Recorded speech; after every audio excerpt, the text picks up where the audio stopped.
Bismillahirrahmanirrahim. Assalamualaikum warahmatullahi ta'ala wabarakatuh. Pada kesempatan kali ini saya akan memaparkan mengenai pengertian anak angkat dan pengangkatan anak di masa pra-Islam.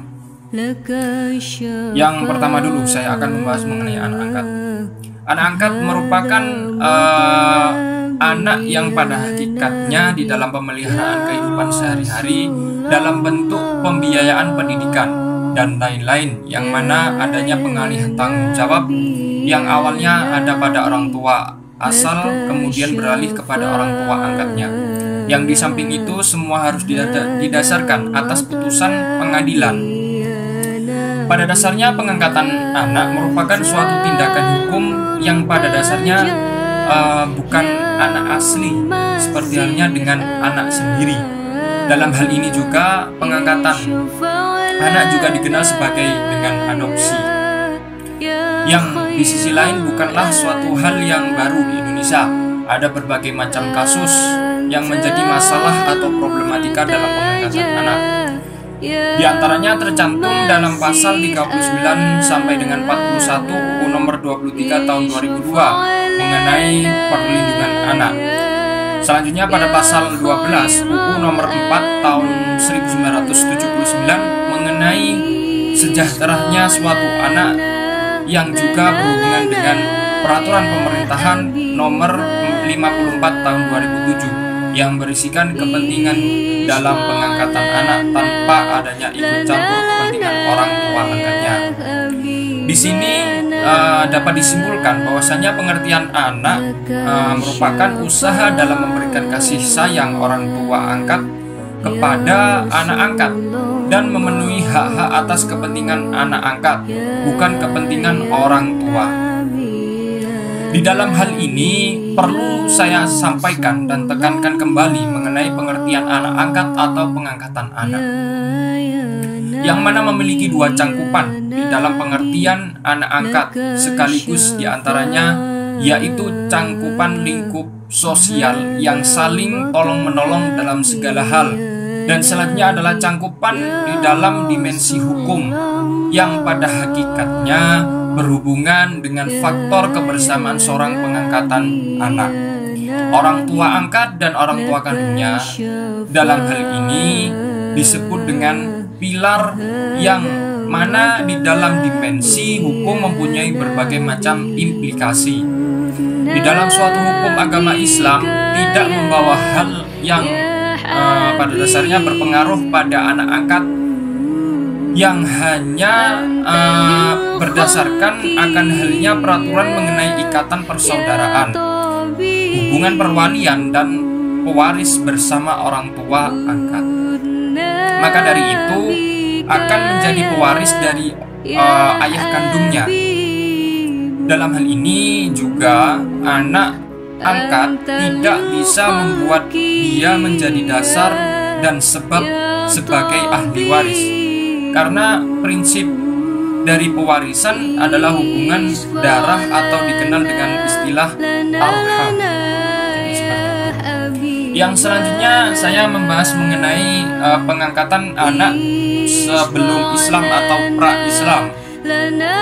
Pada zaman sebelum Islam masuk dan menyebar atau dikenal dengan zaman jahiliyah ataupun zaman pra-Islam, yang mana pengangkatan anak ialah sesuatu hal yang menjadi kebanggaan atau keistimewaan, karena pada masa pra-Islam dalam mengangkat anak sebagai anak kandung sendiri, terlebih bila mana anak tersebut adalah menjadikan seorang laki-laki yang berada pada istimewa atau keistimewaan yang jauh lebih disanjung, karena dibandingkan anak perempuan, jadi istilahnya di sini anak perempuan itu lebih rendah dibandingkan anak laki-laki ketika masa pra-Islam. Yang selanjutnya adalah di dalam hal istilah, ini dikenal dengan istilah tabani, yang mana istilah tersebut sudah berlaku pada zaman jahiliyah yaitu pra-Islam.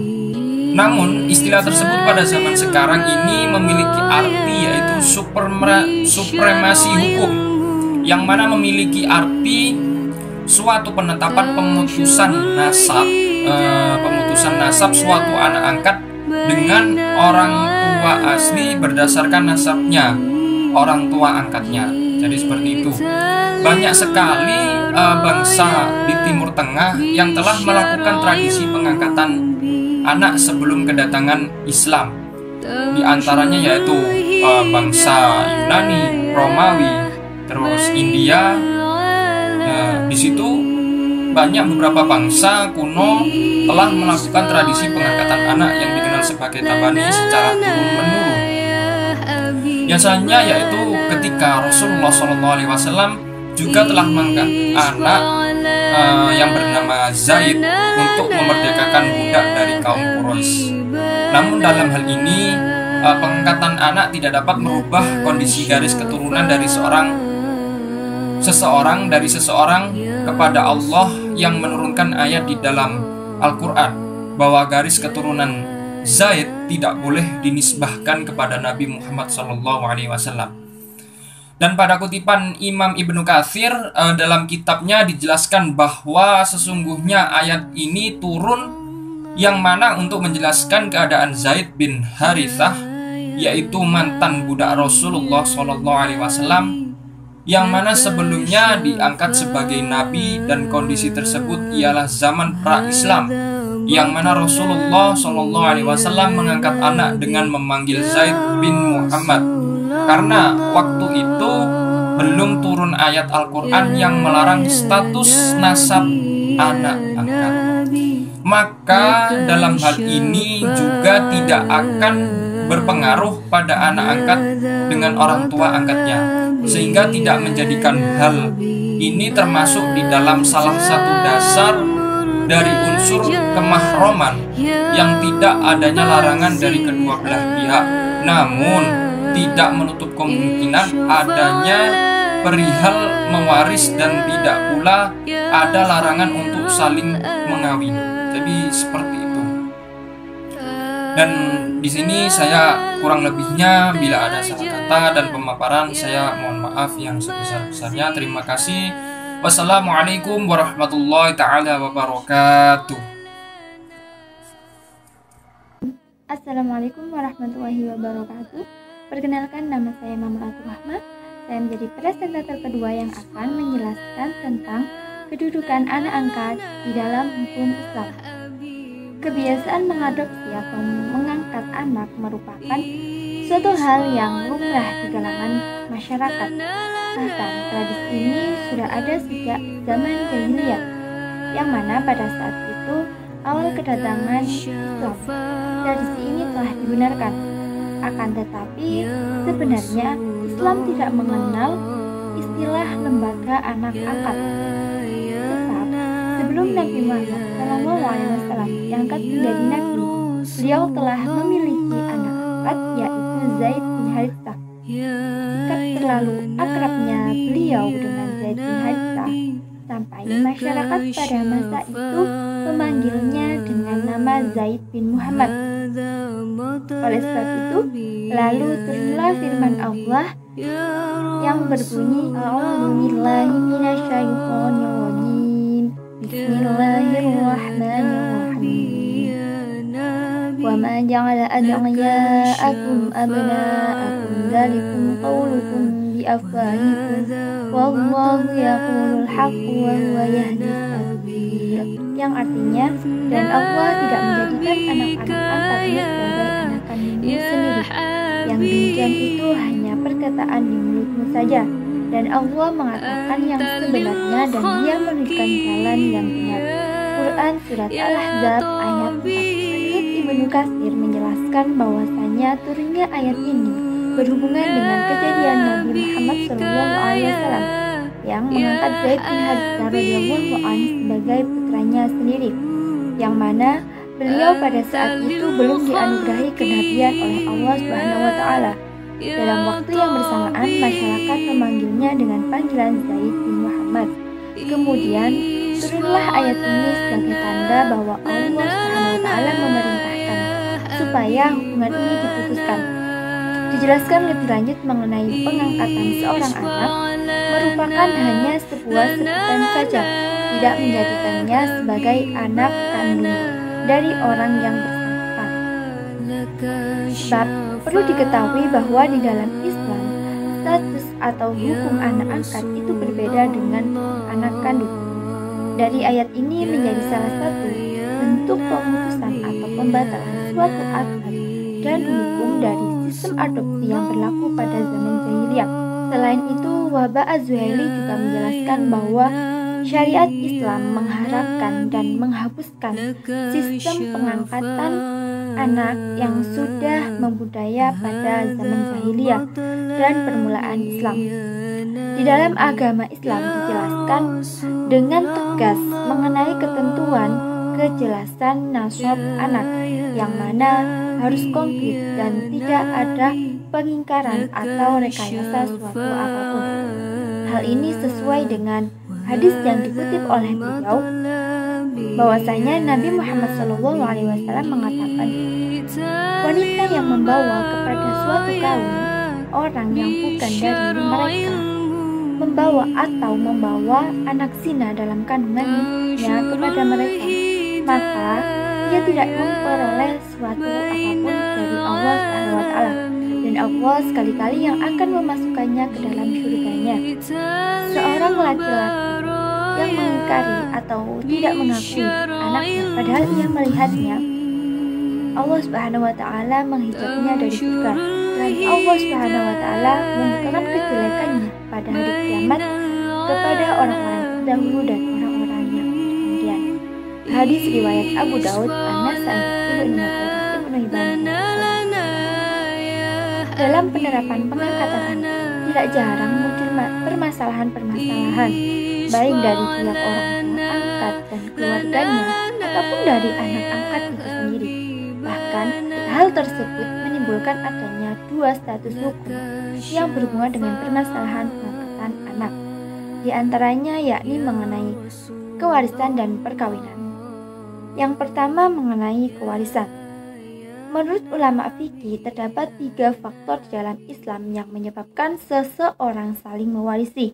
Di antaranya, yang pertama sebab adanya hubungan kerabat, hasil pernikahan yang sah, serta sebab hubungan perwalian hamba saya atau budak perempuan dan wali yang memerdekakannya, atau sebab faktor saling tolong-menolong antara seseorang dengan orang yang diwarisi semasa hidupnya. Sedangkan seorang anak angkat tidak termasuk di dalam ketiga faktor tersebut. Oleh sebab itu, ia dan orang tua angkatnya tidak berhak saling mewarisi satu sama lain. Hal ini berbeda dengan ketentuan dan tradisi pada zaman jahiliyah, yang mana di dalam Islam seorang anak angkat tidak diperbolehkan mendapatkan warisan dari orang tua angkatnya.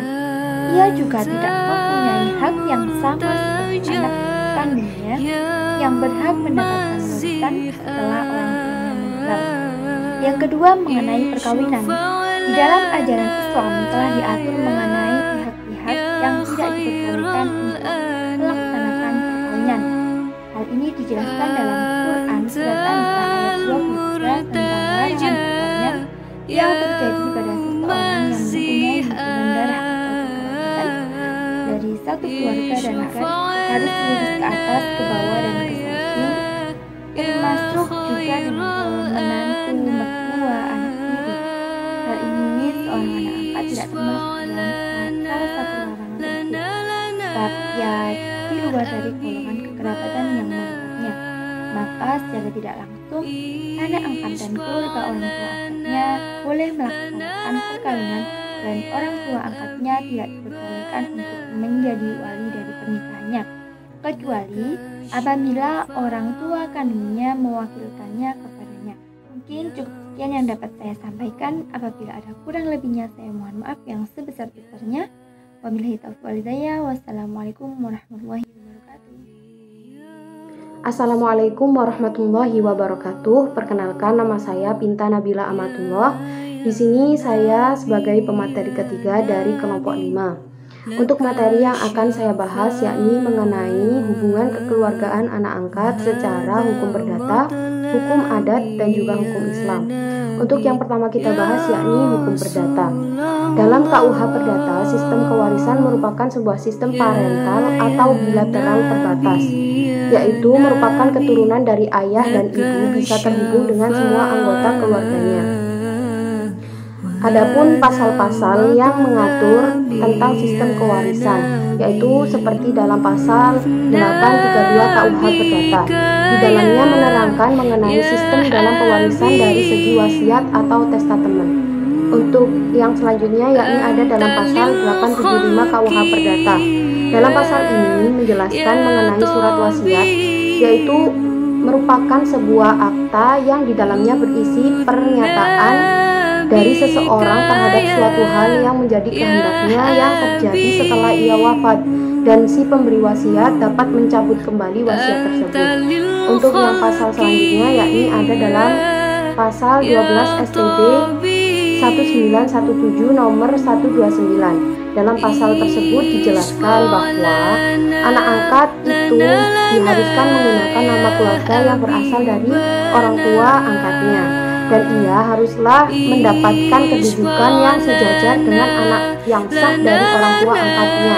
Begitu pula untuk hubungan hukum yang dimiliki anak angkat tersebut, maka akan putus dari orang tua kandungnya. Oleh karenanya, anak angkat seharusnya memiliki hak mewaris dari orang tua angkatnya seperti hak yang telah dimiliki oleh anak kandung dalam keluarga tersebut. Adapun pasal yang selanjutnya yakni pasal 14 STB 1917 nomor 129 menjelaskan mengenai pengadopsian anak akan berakibat pada ikatan yang ada pada anak angkat dengan orang tua kandungnya menjadi putus. Maka melalui pengadopsian anak yang dapat dikatakan sah jika pihak orang tua yang mengadopsi anak dengan anak yang diadopsi tersebut bisa terjalin sebuah ikatan keluarga yang sama dengan ikatan yang dimiliki oleh orang tua terhadap anak kandung atau anak aslinya dalam anak angkat. Dan anak angkat juga akan memakai nama dari keluarga orang tua angkatnya. Dengan begitu, maka anak angkat akan menjadi anak dalam pernikahan dari orang tua angkatnya. Untuk yang selanjutnya yakni pasal 852 KUH Perdata. Dalam pasal ini dijelaskan bahwa bentuk hak yang diperoleh oleh anak angkat yang telah sah menjadi anak angkat berdasarkan hukum, walaupun ia tidak berdasar pada suatu waris tertulis, maka ia tetap memiliki hak untuk mewarisi harta waris tersebut. Pengaturan mengenai hak mewaris yang dimiliki oleh anak angkat yang secara sah telah diangkat berdasarkan hukum terhadap harta waris orang tua kandungnya harus diatur sesuai yang terdapat dalam STB 197 nomor 129 dan menurut UU nomor 23 tahun 2002. Dalam STB 197 nomor 129 mengatakan apabila pengangkatan seorang anak bisa berakibat hilangnya ikatan yang dimiliki anak angkat dengan orang tua kandungnya, maka dari itu anak angkat sudah putus hak mewaris yang semula dimiliki dari orang tua kandungnya, akan tetapi dia akan memiliki hak mewaris dari orang tua angkatnya. Namun menurut UU nomor 23 tahun 2002 pasal 4 PP nomor 54/2007 menerangkan jika pengangkatan atas seorang anak tidak berakibat pada hilangnya hubungan darah yang ada pada anak angkat atas orang tua aslinya, maka kedudukan hak mewaris yang berlaku sesuai dengan ketentuan yang ada pada pasal 852 KUH Perdata. Adapun yang selanjutnya yakni menurut hukum adat. Menurut sebagian wilayah hukum adat, melihat akibat dari hukum pengangkatan anak terdapat adanya suatu hal yang sama dengan hukum adopsi yang ada pada hukum barat. Ialah seorang anak yang masuk ke dalam keluarga dari orang tua angkat dan putusnya ikatan keluarga yang dimiliki oleh anak angkat dengan orang tua keluarga atau keluarga kandungnya. Di dalam hukum adat akan lebih difokuskan pada kekhawatiran yang dimiliki oleh orang tua angkat atas kepunahan. Maka dari itulah orang tua angkat akan mengangkat anak dari lingkungan kekerabatannya dengan cara kekerabatan, sehingga anak tersebut akan memperoleh hak yang sejajar dengan kedudukan anak kandung pada orang tua angkatnya, dan anak tersebut akan putus golongan dari sanak saudara kandungnya. Menurut hukum adat, masalah hak waris milik anak angkat, yaitu anak angkat berhak menerima hak beserta kewajiban atas ahli waris sebagaimana hak serta kewajiban yang ada pada anak kandung, baik secara material ataupun imaterial. Menurut Suroyo Jodipuro, beliau mengatakan jika adopsi harus dilakukan dengan terang, yaitu wajib melakukannya dengan upacara adat serta dilakukannya berdasarkan tuntunan dari kepala adat. Maka dengan seperti itu kedudukan anak angkat akan sejajar dengan anak kandung dari keluarga yang mengangkatnya, dan ikatan yang ada pada kekeluargaan anak angkat dengan orang tua kandungnya secara adat akan terputus. Untuk materi terakhir yang akan kita bahas yakni secara hukum Islam. Dalam hukum Islam diatur apabila pengangkatan seorang anak maka hanya bisa menjadi sah atau benar apabila, yaitu yang pertama A. Anak angkat tidak putus hubungan darah dengan orang tua kandungnya dan keluarga kandungnya. Yang kedua, hak waris dari orang tua angkat tidak akan menjadi hak anak angkat, namun dia akan tetap mendapat atau tetap menjadi pewaris dari orang tua kandungnya. Begitu pula dengan orang tua angkat, dia atau beliau tidak memiliki hak waris dari anak angkatnya. Untuk yang selanjutnya, yakni nama orang tua angkat tidak bisa dipakai secara langsung oleh anak angkat kecuali apabila dipakai sebagai tanda pengenal atau alamat. Untuk yang terakhir yakni untuk wali pernikahan dari seorang anak angkat tidak diperbolehkan dari orang tua angkatnya. Hukum yang ada dalam Islam memperbolehkan juga jika orang tua angkat ingin memberikan segala bentuk bantuan maupun jaminan penghidupan kepada anak angkat, karena dalam Islam hal tersebut dapat dikategorikan atau disebut sebagai pemberian hibah kepada anak angkat atas bekal hidupnya di masa depan.